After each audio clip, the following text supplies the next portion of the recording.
As I said, there's an agenda out by the door if you're interested. We have 2 cases tonight. And I don't have any minutes from the last meeting, so we're going to defer that until the next meeting. And I would just ask everybody to silence your cell phones so they're not ringing during the meeting.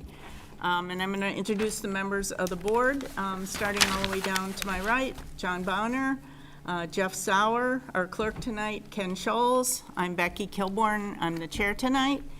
To my left, Ken Jarvinen, and Corinne Doherty all the way to my left.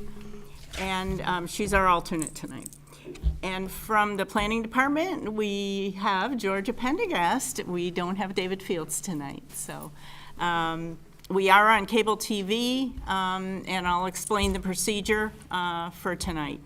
The clerk will read the notice of the hearing, and then I'll ask the applicant to go to the microphone and present their information.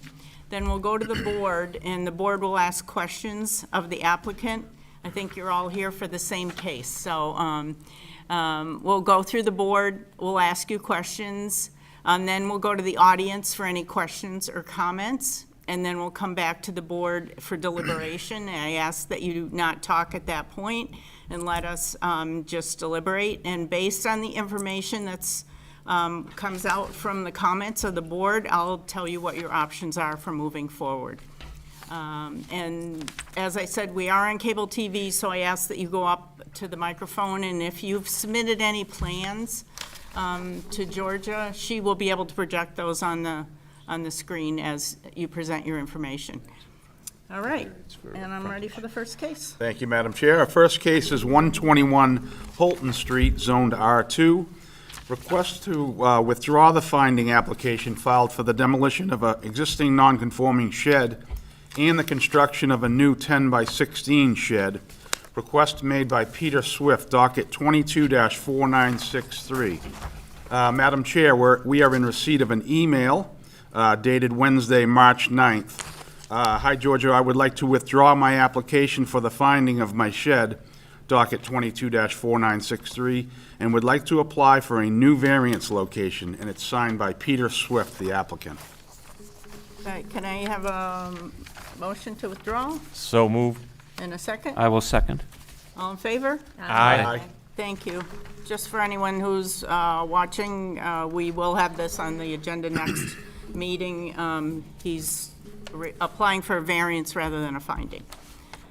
All right. And that will be March 28. 28th. Right. Our next case is 23 Tibbetts Ave, zoned R2. Request for dimensional variances from Table 2 of the Danvers Zoning Bylaw to allow 16 Tibbetts Ave to have 47.59 feet of frontage on Tibbetts Ave, where 125 feet is required, and to allow 23 Tibbetts Ave to have 46.67 feet of frontage on Tibbetts Ave, where 125 feet is required.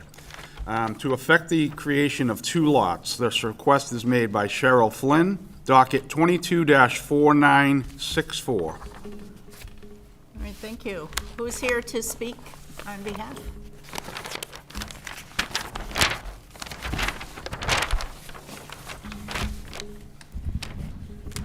Madam Chair, members, my name is David Ankleys. I'm a friend and an attorney of Cheryl's, and here to help her through this. She's somewhat incapacitated, having been operated on a couple of weeks ago, and I thought she might need some help. Okay. I'm not sure that's correct, but at any rate, I think She can come up and help you if you need help. if I mess up, she most certainly will. I think the clerk clearly stated the reason that we're here, the request as advertised, and I'd just like to review, if I may, the statement that was submitted in connection with this request. The request is made simply because Cheryl found herself in a position where we have 2 houses on one lot, and the history of the ownership is set forth in a letter from Cheryl to the board. It was made part of the application, and I think it clearly sets out the fact that over the years, we have always had 2 lots here on Tibbetts Street. If you take a look at the 1908 map and the 1926 map that was submitted in connection with this application, you'll see that there were, in fact, 2 lots, pretty much I think it's okay. similar to the lots. We're just going to leave these, because these are the same lots that, yeah. They're not exactly the same, but they're very similar. These lots are the lots in question as we want to end up with them. The original lots in 1906 and in 1926 are very similar. They are at the end of a cul-de-sac. They front on, or the rear is on the Danvers River. They front on Tibbetts Ave, and they have approximately 47, if my memory is correct, feet of frontage on Tibbetts Ave. They've always been that way. In, I believe, 1991, Cheryl's mother purchased these 2 lots together, and there was a cottage on this lot. At that point in time, she demolished the cottage and built herself a nice house. Since that time, however, she became ill, or at that time, after that time, she became ill. And it was later on that she sold or conveyed to Cheryl the right to build on the adjoining lot. Cheryl sought a variance for the purpose of doing that. That variance was granted.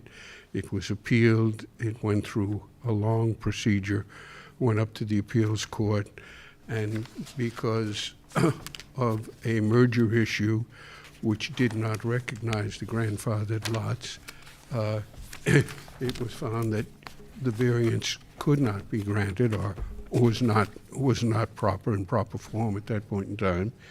And Cheryl was able to go to the planning board, and I think it's called a Form C waiver, is it? Section waiver, which allowed 2 houses to be built on 1 lot. Both of the houses that exist now are on lots which are very similar to or larger than all of the lots currently on Tibbetts Ave and subdivide. There's extremely nice lots, and the houses are very nice homes, and really are something that enhances the neighborhood. They're well kept, and again, if you take a look at these lots that we propose with the side yards as requested, the reduced side yards as requested, you'll see that they are extremely similar to, or, hate to say it, but a little bit nicer, a little bit larger than the other lots within the subdivision. So if we take a look at it and we say, does this derogate from the intent of the ordinance? I think the answer to that is no. Do we have a bit of a hardship? I think we do. The lots are oddly shaped. They're at the end of a cul-de-sac. They have more than enough area to meet the requirements of the zoning ordinance, and we have 2 homes on 1 lot looking for a side yard variance that puts it pretty much in conformance with what exists currently in the neighborhood. I think that the location of the land, as it sits at the end of the cul-de-sac, the shape of the lot, the general financial burden that Cheryl now has, being retired, with her husband, Richard, also being retired, after her mother's passing. In other words, her mother stayed in the house next door, which enabled Cheryl to take care of her. And then when she was no longer to stay in the house herself, Cheryl had her move in, and she was taking care of her in her own house. But now that Cheryl, as I say, has retired and Richard has retired, it's become a little bit of an economic burden. So we have quite a few things here. We have the historical background. We have, again, the location, the shape of the lot, the general financial burden. And I think these all combine to create unique circumstances which in turn would justify the consideration of this variance and the granting of this variance, all as required by 48 Section 10. If there are any questions, I'd be happy to answer them. I don't want to continue to draw this out. I believe it's fairly simple. It's not very complex. And again, if there are any questions or issues that I can address or answer for you, I'd be happy to do that at this time. Okay. We're very familiar with the area. We've had several applications on that little cul-de-sac down there. So, you know, we're familiar with the area, and most of us have probably been out there to take a look at these two lots in the last week or two. So, is there anybody else that's going to present anything for you, or are you going to answer, David, for? If I am able to answer, I'll be happy Okay. to answer. I don't think there's anybody else unless I can't answer a question. Cheryl may be able to answer Okay. something that All I right, can't. we'll go to questions then. All right, thank you, Mr. Anglese. All right, I'll start Thanks, with you, John. Madam Chair. We're gonna ask you questions, okay? No, we're not going to the audience yet. We're just going to the board right now. Thank you. So besides square footage, in separating these two lots, they meet all the Res 2 setbacks? They meet all of the setbacks except for those requested. We have they'll have frontage of, as I say, the lots have frontage on Tibbetts Ave of 47.59 feet, 47.59 feet instead of the 125. Yeah, so it doesn't meet the frontage, but it meets front, That's side, correct. and rear In other words, setbacks. all of the division lines have been drawn such that it does meet the side yard setbacks. Yeah, I have no further questions, thank you. Jeff? I have no questions, Madam Chairman, thank you. Thank you, Madam Chair. Are the Hills here, the neighbors? They're not, so obviously they're not opposed to this. Okay, there is in the package? Okay. What's up with the numbering? I don't understand that. How I can you can't have an answer odd that. and an even number next door to each other? The Is left that a side- 911 issue? The left side of the street is even I and the think right that- side is odd. Yeah, that may be at the end of the cul-de-sac where left and right Yeah, kind of merge. Is that? Yeah, Before That's what I it noticed became a it, yeah. cul-de-sac, you mean? yeah. If you come down this side of the street, it's all even, and if you come down this side of the street, it's all odd. Which makes no sense, because it's a circle. But anyway, I didn't know if that was maybe a 911 issue. If you dialed 911 and they didn't know. I think what you see is you have a street that comes down, then you have an island. And so you have Yeah. left and right separated Yeah. by the island. And when you get to the end of the cul-de-sac, I think it creates that issue. Okay. I have no further questions. Thank you. Okay. Ken? I have no questions. Thanks. I just have one question. After you're done with this board, if we grant both of the variances, do you have to go back to the planning board for them to create the lots? Yes, we have prepared an A&R based upon this plan that will be submitted to the planning board for approval not required, and will properly reference this variance after the appeal period has passed, if in fact the variance is granted. Okay.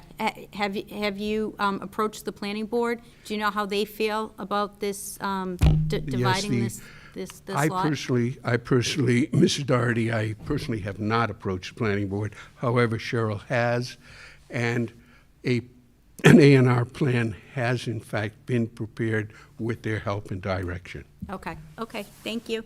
You're welcome. Mr. Ankleys, I just have two questions.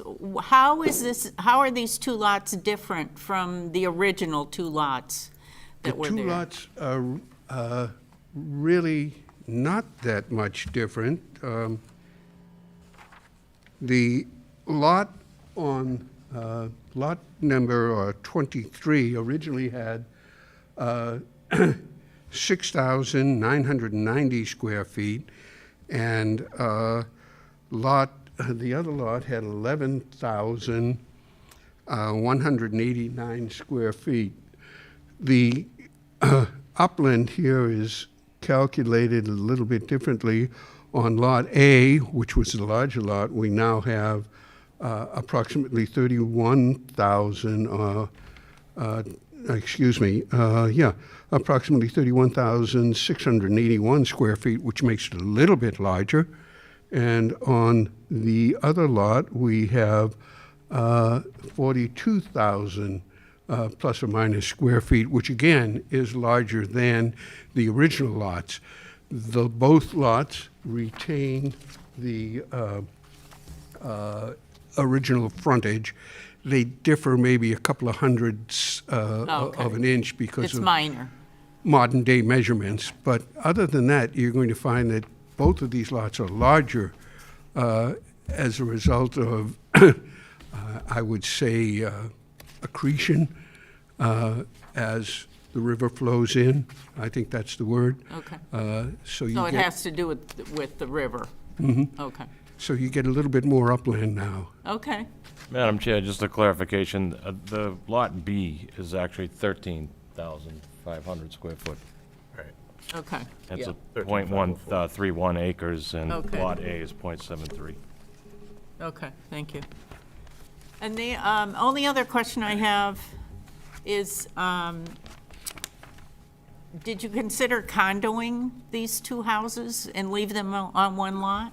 Well, yes. Which you could quite do frankly. just legally without, Quite frankly, for Cheryl did ask about condoing that, but that becomes extremely cumbersome from the liability perspective on the waterfront. It becomes very difficult liability-wise and insurance-wise, and it also sometimes raises issues relative to maintenance, and it really makes it a little bit more difficult. All of the houses in this neighborhood are single-family homes, and we would like to be able to have something that is reflective of what the neighborhood is. okay. All right, thank you. Any other questions from the board? Okay. Do we have questions and comments from the audience? No? All right, Mr. Duggan? Mr. Ankleys, if I could just ask you to step over there, and we may have questions for you as a result of his comments. Thank you. Thank you, Madam Chair. Matthew Duggan. I don't really have an issue with breaking the lot up. Just curious about whether the two lots were combined in order to build the two homes. Now we're breaking them up. It seems kind of like maybe that was the end goal from back in the 90s. But Let me just clarify that. There was originally back in like 64 two lots, and then at the state appeals court said because both lots had the same owner, that they had to be combined into one lot, and that was in 1993, 94. So at that point, because one person owned both lots, they became one lot. Okay, I see. Yeah, I have the plans of the land from 1908 and 1926 that the applicant referenced. But I also have the quitclaim deed from 2009. Excuse me, it's dated November 20, 2009. It's book number 29084 and page 195. Talks about the two parcels. Parcel 1, that's 16 Tibbetts Ave. That's the one at the bottom, that's the larger structure. So that's, that has an EFLA in it. At the bottom of the deed, it has a EFLA living area of 750 square feet. So that was granted back in '09. So just curious as if that's still being used as an EFLA? Is that something that you've Extended looked family into? living area, is there an in-law apartment in the house? Madam Chair, can you have her come to the mic just for the You would cable? have, can you get, yeah.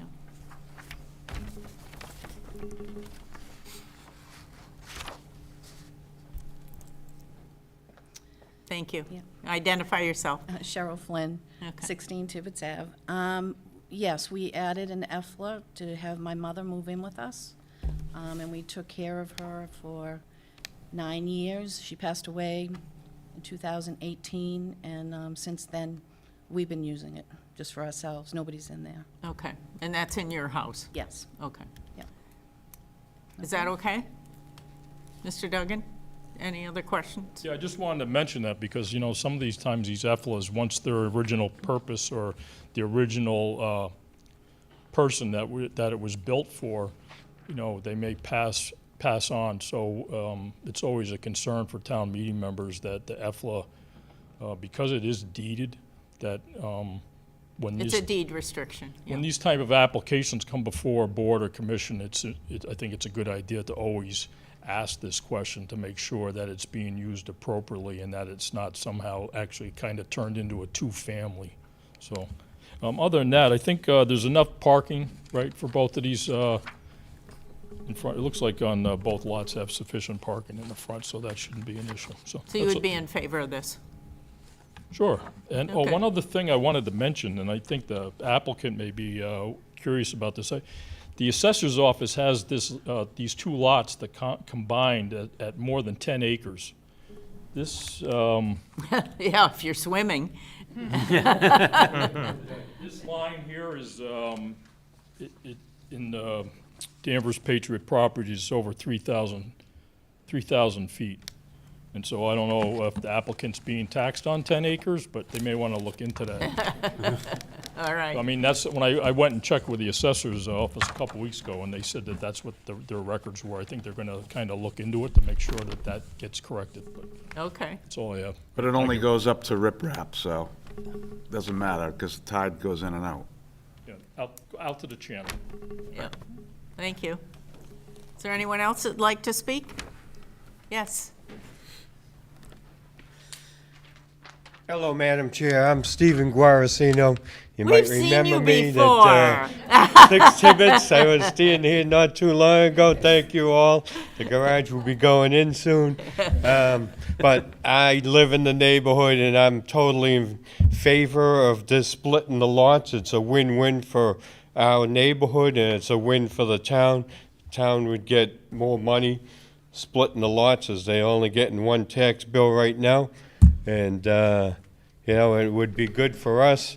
You know, I know Dick and Cheryl personally, and that, you know, they're retired now. They don't want to maintain two houses that they had been doing all this time. And as far as the neighborhood goes, it would be better to have an owner. Sometimes the renters, very rarely, but they don't treat the house as well as the owner does. So that's my 2 cents. And Okay. And your house number is? number 6. Six. 6 Tibbetts. Okay. Yep. All So I have a right. clear view So you're out in my. favor of this? Thank you. I am in favor. I have a clear view and see the whole neighborhood from my kitchen window, and you All know, right. they maintain the property beautiful now, and we want to see it continue like that. Thank you. Thank you. Anyone else? No? Madam Chair, just a clarification before we go to deliberations. Did the applicant say the EFLA is no longer in use? Yes, she just said they're using it themselves, so. Thank you. Is that clear? Your family is using? Living, it's only me and my husband living there. Okay, all right, so. It can't have a separate entrance, yeah.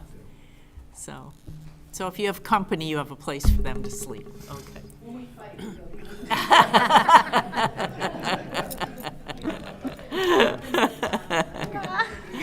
I don't think anybody can hear that. That's good. That's good.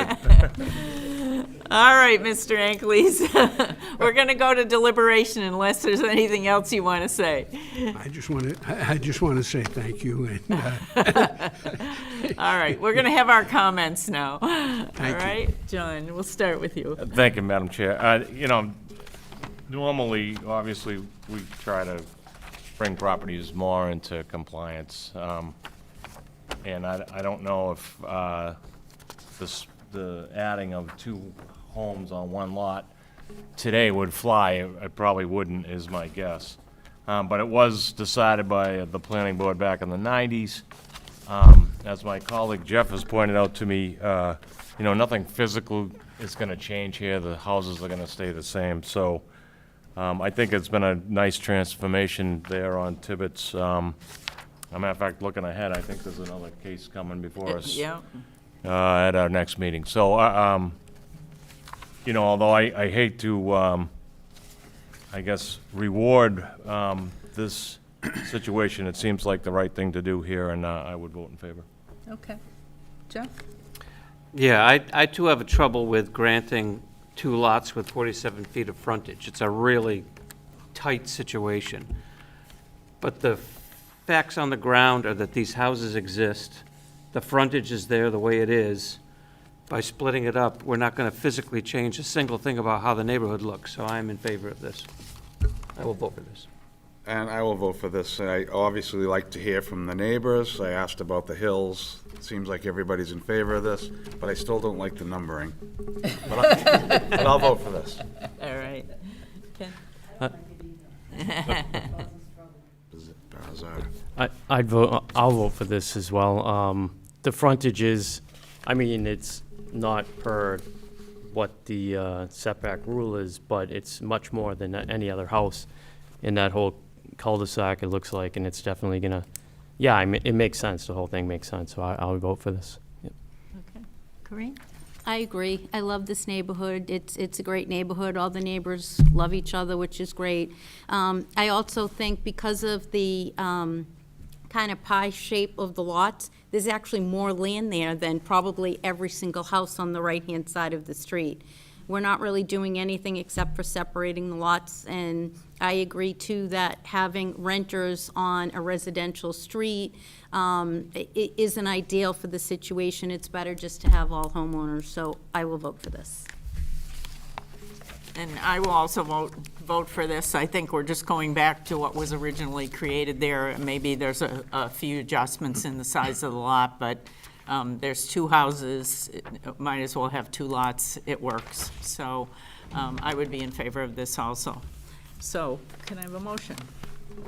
Madam Chair, I suggest that we issue a variance from Table 2 of the Danvers Zoning Bylaw for 16 Tibbetts Avenue, allowing the lot to have 47.59 feet of frontage on Tibbetts Avenue where 125 feet is required. The hardship is the size and shape of the lot. This condition does not affect other properties or structures in the same zoning district. A literal enforcement of the zoning bylaw would involve substantial hardship to the applicant. Granting this variance will not create a substantial detriment to the public good and will not nullify or derogate from the intent and purpose of this zoning bylaw. Is there a second? I'll second. All in favor? Aye. Opposed? All right. Madam Chair, I continue with issuing a variance from Table 2 of the Danvers Zoning Bylaw for 23 Tibbetts Avenue, allowing the lot to have 46 feet, 0.67 feet of frontage on Tibbetts Avenue where 125 feet is required. The hardship is the size and shape of the lot. This condition does not affect other properties or structures in the same zoning district. A literal enforcement of the zoning bylaw would involve substantial hardship to the applicant, and granting this variance will not create a substantial detriment to the public good and will not nullify or derogate from the intent and purpose of the zoning bylaw. I'll second. All in favor? Aye. Opposed? All right, you're all We just want to set. know where dinner is tonight. Good luck. Did we pick a restaurant, someone's Thanks house? for coming tonight, you guys. Is there anything else? Madam Chair, I move, Motion for to us to adjourn? adjourn, yeah. I'll second that. All right, good night, Danvers. Good night, Danvers. Danvers.